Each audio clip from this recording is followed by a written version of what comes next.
et bienvenue sur Rubber Steel, la chaîne pour tout savoir sur les montres. Aujourd'hui, je vais vous présenter les actualités horlogères du mois de juin, qui est à nouveau un mois qui a été très bien garni au niveau des sorties, donc ne perdons pas plus de temps et entrons directement au cœur de l'horlogerie.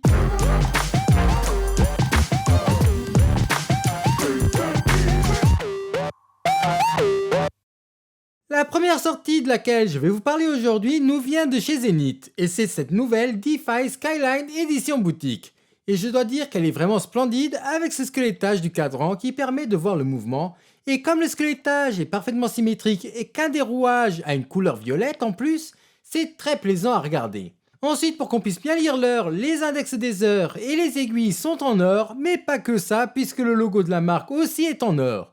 Sinon, la montre a un diamètre de 41 mm, une réserve de marge de 55 heures et est étanche à 100 mètres de profondeur. Et même si la montre est magnifique et squelettée, je ne trouve pas que le prix de 11 800 € soit justifié, surtout quand on prend en compte que leur El Primero, qui est une montre chronographe, coûte exactement le même prix. Deuxième montre, et comme on parle de chronographe, comment ne pas parler de la nouvelle Rolex Daytona qui est sortie pour les 100 ans de la course des 24 heures du Mans.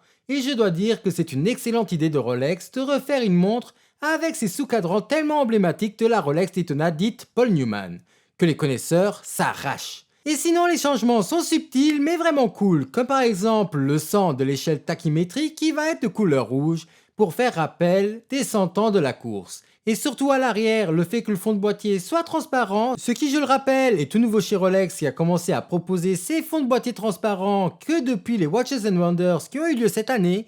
D'ailleurs, j'ai fait une vidéo dans laquelle je reviens sur les meilleures sorties des Watches and Wonders, donc si ça vous intéresse, la vidéo sera dans la description. Sinon, cette Daytona a comme toutes les autres Daytona un diamètre de 40 mm, mais celle-ci est en or gris. Donc ça pourrait freiner quelques gens étant donné que le prix des autres modèles de Daytona en or blanc coûte aux alentours des 40 000 €. Sinon en France, on a Baltic qui a annoncé la sortie de deux nouveaux modèles de sa MR01 qui vont exclusivement être vendus dans 3 boutiques de chez Watches of Switzerland. Et ces boutiques sont celles de Singapour, Nouvelle-Zélande et Malaisie. Et chacune de ces pièces sera seulement produite à 300 exemplaires. Mais bon, je parie que comme toujours, Baltic va commencer par sortir les montres en édition limitée pour voir si elles se vendent bien. Et ensuite, si la demande est grande, ils vont commencer à les sortir de manière plus fréquente avec une seule différence et c'est que les modèles ne seront plus numérotés. Moi, ma version préférée, c'est la version bleue qui va avoir les chiffres romains et les aiguilles qui vont être bleu foncé parce que je trouve qu'elle a vraiment quelque chose de spécial, mais bon, la dorée est elle aussi très belle. Et au niveau du prix, on devrait se trouver comme pour les autres MR01 autour des 700 €. Chez Longines maintenant, on a eu un mois assez bien rempli et je pense vraiment que ces nouveaux modèles peuvent vraiment beaucoup plaire.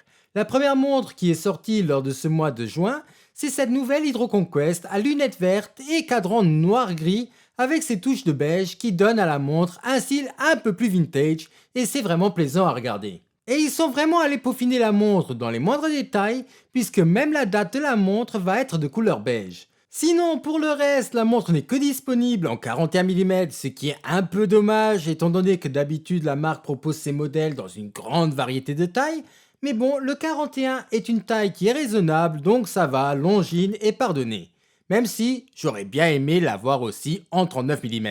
Sinon, comme toutes les Hydro Conquest, la montre est étanche à 300 mètres et a une réserve de marge de 72 heures et pour finir, elle est affichée à 1950 €. Mais chez Longines, c'est plutôt sur la Conquest qu'il faut s'arrêter actuellement parce que le modèle a reçu tout un relifting qui va plaire à certains et moins à d'autres puisque la montre a d'un côté très rajeuni et est devenue bien plus élégante, mais de l'autre a perdu énormément de caractère puisque les anciennes versions avaient à 6 heures et à 12 heures de gros index des heures qui faisaient de cette montre une montre tellement reconnaissable. Donc, à vous de choisir votre côté, mais ce qu'il faut garder en tête, c'est que la marque n'a pas arrêté de produire les anciens modèles, et donc peu importe ce que vous préférez, la montre sera toujours disponible. Sinon, ce nouveau modèle va exister en plein de couleurs différentes, en blanc, en noir, en bleu, en vert, et pour finir dans une couleur cuivrée qui est tellement sympathique. Elles sont étanches à 100 mètres de profondeur et comme pour une grande majorité des montres Longines, elles vont avoir une réserve de marge de 72 heures. Prix de la montre 2100 € et ça peu importe que vous preniez la version de 41 mm de diamètre ou celle de 34. Edgemoser a aussi sorti 2 magnifiques modèles de sa Endeavour concept répétition minute tourbillon, et que dire de cette version de la montre avec ce cadran bleu turquoise à part perfection. Elle est classe, élégante, compliquée et superbement bien finie. C'est vraiment une montre de rêve. L'autre version avec son cadran vert travaillé est aussi très belle, mais je trouve que les diamants ne mettent pas la montre en valeur, parce que ça détourne le regard de ce cadran qui devrait vraiment être le centre d'attention. Sinon, comme le nom l'indique, la montre est équipée d'une répétition minute, ce qui est représenté par les 2 petits marteaux qui sont observables à 10 heures et qui vont donc, quand on viendra actionner le bouton qui se trouve à gauche du boîtier, en le faisant glisser vers le haut, faire sonner la montre qui en sonnant va indiquer l'heure qu'il sera, comme le font les églises. Mention honorable maintenant pour finir, et on a pour commencer Seiko qui a sorti une Astron avec un style de boîtier entièrement revisité et qui est vraiment unique. Cette montre a un mouvement solaire GPS et qui va se connecter 2 fois par jour au réseau GPS pour rester le plus précise possible, ce qui lui permet d'atteindre une précision à 1 seconde près pour une durée de 100 000 ans. Oris a sorti une nouvelle à cuisse avec un cadran violet qui est vraiment très chouette pour l'été. Et pour finir, Pékinier a sorti une nouvelle collection de montres qui s'appelle la Royal Saphir, et les montres sont très originales avec plein d'informations sur le cadran comme le jour, la date, une réserve de marche et une phase de lune. Prix de la montre 10 800 €. Voilà, ceci conclut cette vidéo des actualités horlogères du mois de juin 2023. Si elle vous a plu et que vous n'avez toujours pas vu la vidéo des actualités horlogères du mois précédent, honte à vous et je vous la mets juste ici. Et sinon, un abonnement serait fortement apprécié et je vous dis à la semaine prochaine pour une nouvelle vidéo. Au revoir.